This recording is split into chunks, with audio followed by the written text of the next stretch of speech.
Hello, good morning students. I hope you will be fit and fine. And today we are going to start your new topic, that is tenses. In previous class you taught about tenses. आपने tenses के बारे में पढ़ा होगा. Now you are in the 7th standard and in 5th standard, 6th standard you also teach about the tenses. आपने tenses के बारे में पढ़ा होगा तो आपको टेंसेस आते भी होंगे कि टेंसेस क्या होते हैं. But we are revising what is tense. हम आपको रिवाइज कराना चाहते हैं कि टेंस होते क्या हैं. And it is a very important topic और ये ग्रामर का बहुत ही इंपॉर्टेंट टॉपिक है.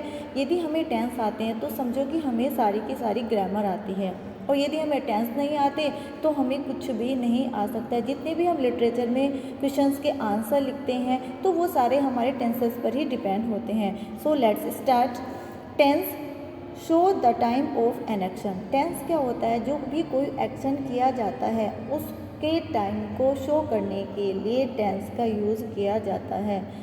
ओके जैसे हम कोई भी एक्शन करते हैं, जब वो एक्शन हम परफॉर्म करते हैं तो वो किस समय पर एक्शन परफॉर्म हुआ था उसको बताने के लिए टेंस का यूज़ किया जाता है. Let's C example. Suppose he says he plays football. Okay football. तो ही प्लेज फुटबॉल, वह फुटबॉल खेलता है. क्या एक्शन परफॉर्म हो रहा है? प्लेज यानी कि वो खेलता है. उसकी हैबिट है कि वो फुटबॉल खेलता है. तो बात किस में की जा रही है? प्रेजेंट में. तो यहाँ पर प्रेजेंट के टाइम को शो किया जा रहा है. Now he played football. वह फुटबॉल खेला. यहाँ पर हमारी वर्ब क्या थी? प्ले थी. प्ले थी और यहाँ पर है प्लेड. क्योंकि ये पास्ट में बात की जा रही है तो इट मीन्स कि उसने फुटबॉल खेला, यानी कि पास्ट की बात हुई है. Now he will play football. Okay वह फुटबॉल खेलेगा. तो ये बात कब की जा रही है? फ्यूचर के टाइम की बात की जा रही है कि वो फुटबॉल खेलेगा, फ्यूचर में खेलेगा. अभी उसने न तो वो खेल रहा है ना ही उसने खेल लिया, यानी कि वो फ्यूचर में फुटबॉल खेलेगा. तो जो तीनों हमारे सेंटेंस हैं, तीनों सेंटेंसेस में जो है वो टाइम अलग अलग शो हो रहा है. यहाँ पर वह फुटबॉल खेलता है, यहाँ पर प्रेजेंट की बात की जा रही है. वह फुटबॉल खेला, यहाँ पर पास्ट की बात की जा रही है. और ही विल प्ले फुटबॉल, वह फुटबॉल खेलेगा, यहाँ पर फ्यूचर की बात की जा रही है. तो यहाँ पर टाइम को बताया गया है कि जो एक्शन हुआ है वो किस टाइम में हुआ है, प्रेजेंट में हुआ है, पास्ट में है, फ्यूचर में हुआ है. तो यही हमारे टेंस होते हैं जो हमें एक एक्शन के टाइम को शो करते हैं. I hope you have understood. Now how many kinds of tense. Tense कितने काइंड्स के होते हैं? Let's C. फर्स्ट हमारा जो होता है present, second past and third future. Tense हमारे 3 पार्ट्स में डिवाइड होते हैं. फर्स्ट होता है हमारा प्रेजेंट, सेकेंड होता है पास्ट और फ्यूचर. ओके प्रेजेंट में क्या होता है? जो भी हमारी प्रेजेंट में हो रहा है. इट मीन्स जैसे आप 7th क्लास में हैं, ठीक है, आप पढ़ रहे हैं, ठीक है, तो ये हमारा प्रेजेंट टेंस है. और पास्ट में जो काम हमने पहले कर चुके हैं, हमने पहले फिनिश कर लिया है, हम कर चुके हैं, उसको हम पास्ट टेंस कहते हैं. और जो काम हम आगे करने वाले हैं वो हमारा फ्यूचर टेंस में होगा.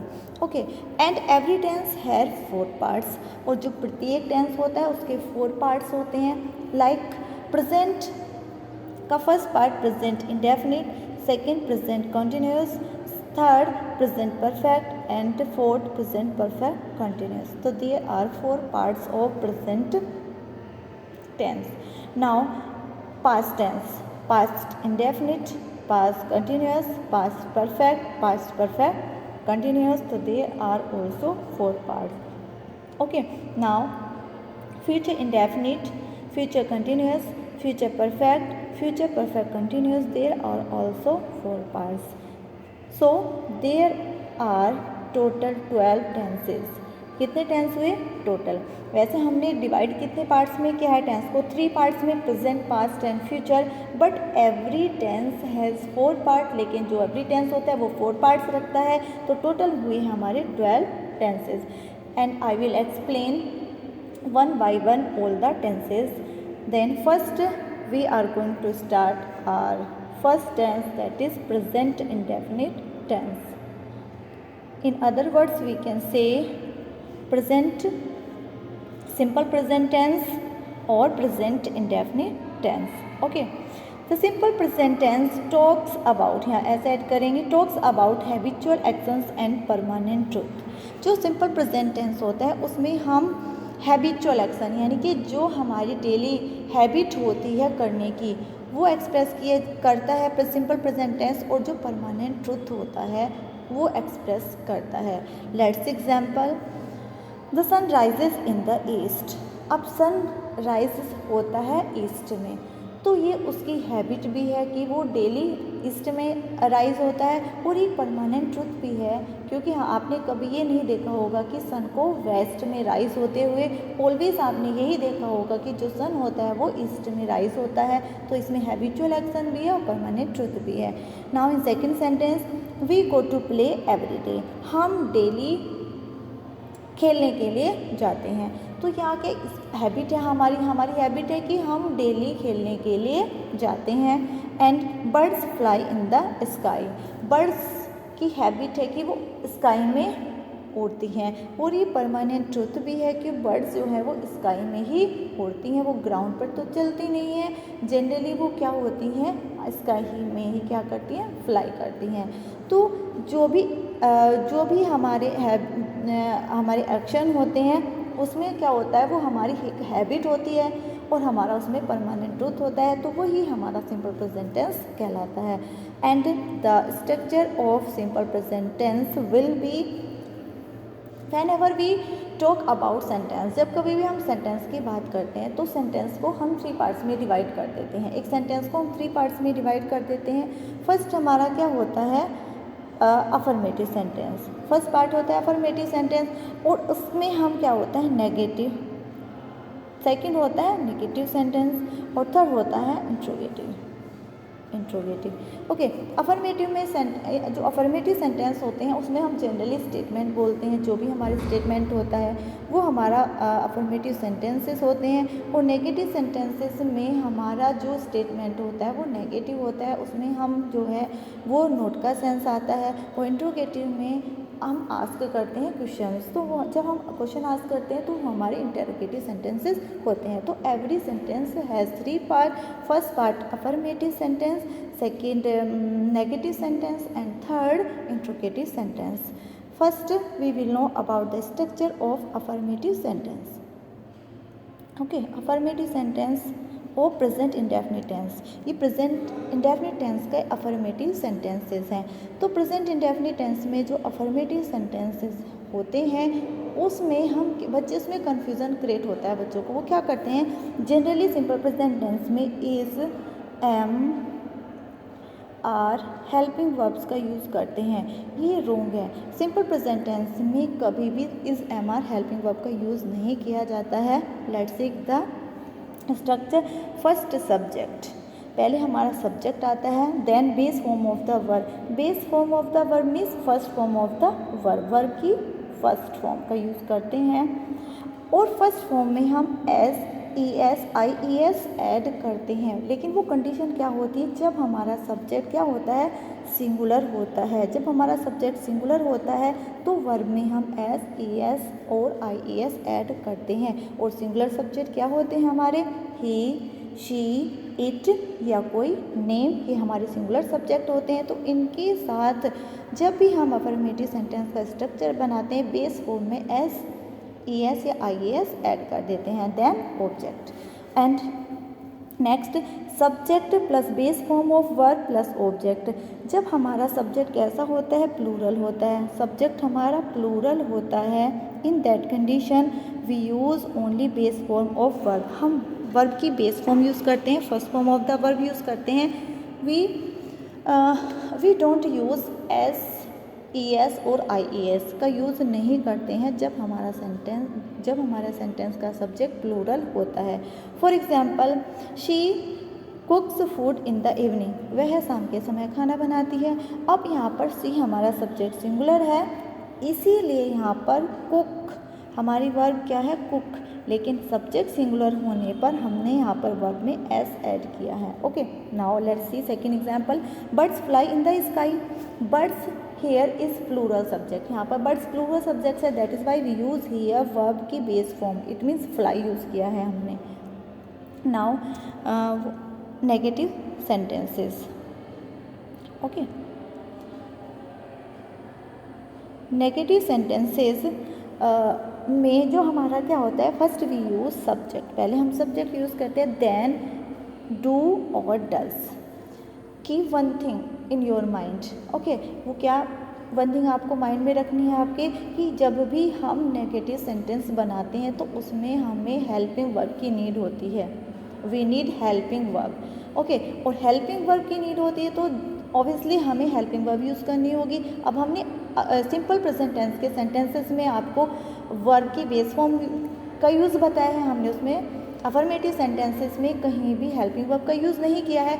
वो जनरली यही होता है कि अफर्मेटिव सेंटेंसेस में हेल्पिंग वर्ब का यूज़ नहीं होता है, सिंपल प्रेजेंट में ओनली, नेगेटिव सेंटेंसेस में, इंट्रोगेटिव सेंटेंसेस में हम हेल्पिंग वर्ब का यूज़ करते हैं। और हमारी हेल्पिंग वर्ब क्या होनी चाहिए, इज़, एम, आर ये होनी चाहिए, या फिर डू डज होनी चाहिए। Give me the answer.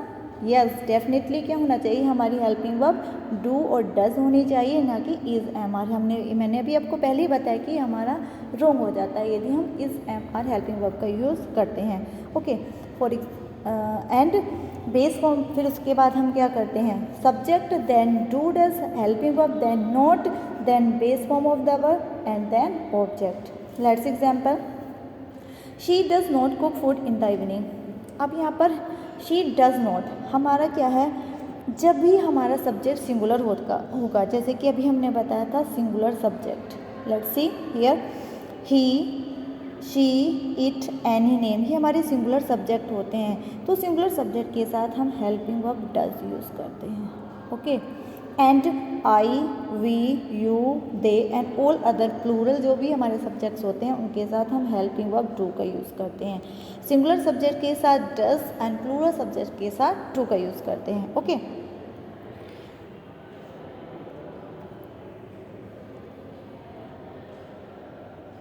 तो she does not cook food, अब हमारा यहाँ पर सब्जेक्ट सिंगुलर है शी, इसलिए हमने यहाँ पर हेल्पिंग वर्ब डज का यूज़ किया है। She does not cook food in the evening. In second sentence, birds do not fly in the sky.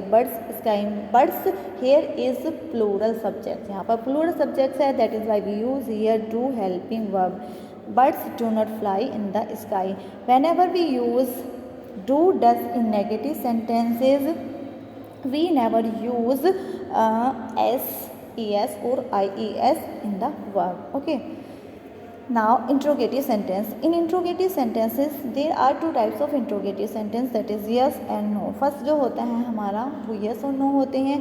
yes no में जब whenever you ask question to anybody, जब कभी भी आप किसी से क्वेश्चंस पूछते हैं तो वो आपको आंसर क्या देगा उसमें, yes और no में। सपोज करो आपने अपनी फ्रेंड से बोला डू यू ईट मैंगो, क्या आप आम खाते हैं, तो आपका फ्रेंड कहेगा यस आई ईट, या फिर नो आई डोंट। तो ये हमारे क्या होंगे, इसमें वो आंसर देगा हमें यस और नो में। Do you like coffee, yes I like coffee. Do you like tea, no I do not like T.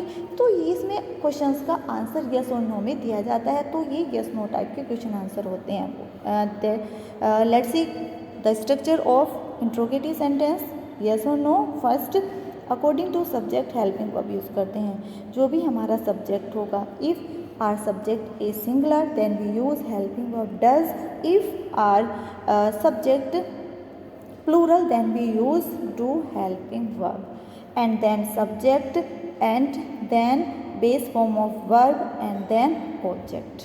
Okay, let's example. Does she cook food in the evening? she है यहाँ पर subject है she, तो इसलिए हमने starting में helping verb does का use किया है। Does she cook food in the evening, क्या वह इवनिंग में खाना बनाती है, यस शी कुक्स, हाँ वह बनाती है। या फिर नो में बोलेंगे नो शी डजंट। तो इस तरीके से हमारे इंट्रोगेटिव सेंटेंस होते हैं। Next example, do birds fly in the sky? आपसे क्वेश्चन किया गया है कि क्या बर्ड्स जो है वो स्काई में फ्लाई करती हैं, तो आप कहेंगे yes of course the birds fly in the sky. आप आंसर देंगे हाँ वह स्काई में फ्लाई करती है। तो ये हमारे यस नो इंट्रोगेटिव सेंटेंस होते हैं। Now another type of interrogative sentences that is WH question words. WH question words means WH question words जो हमारे होते हैं, here you can see the list of WH question words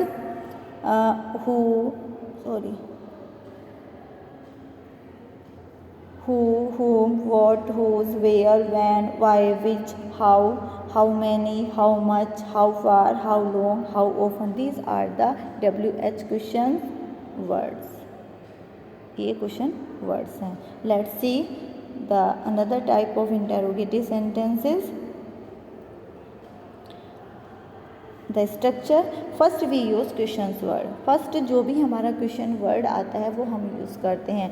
then according to subject, जो भी हमारा subject होगा उसके according पहले हम हेल्पिंग वर्ब यूज़ करेंगे। और सिंपल प्रेजेंट टेंस में हमारी हेल्पिंग वर्ब क्या होती है? डू और डज होती है।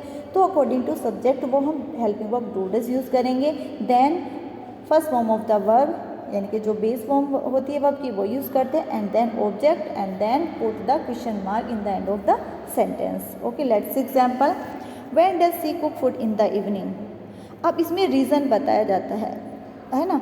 When does she cook food in the evening, कि कब शाम में वो कब खाना बनाती है, शाम के समय कब खाना बनाती है। तो आप इसमें पर्टिकुलर रीज़न देंगे कि वह शाम को 6 बजे खाना बनाती है। उसमें आपने यस और नो में आंसर दिया था, लेकिन यहाँ पर एक पर्टिकुलर रीज़न बताना होता है कि कब खाना बनाती है वो शाम के समय, वो 6 o'clock जो है खाना बनाती है। Next example, where do the birds fly?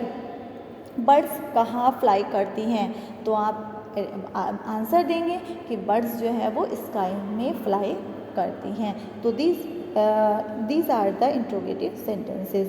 I hope you have understood the tense that is described by me today.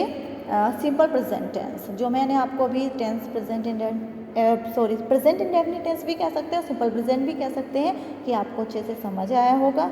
Okay, thank you.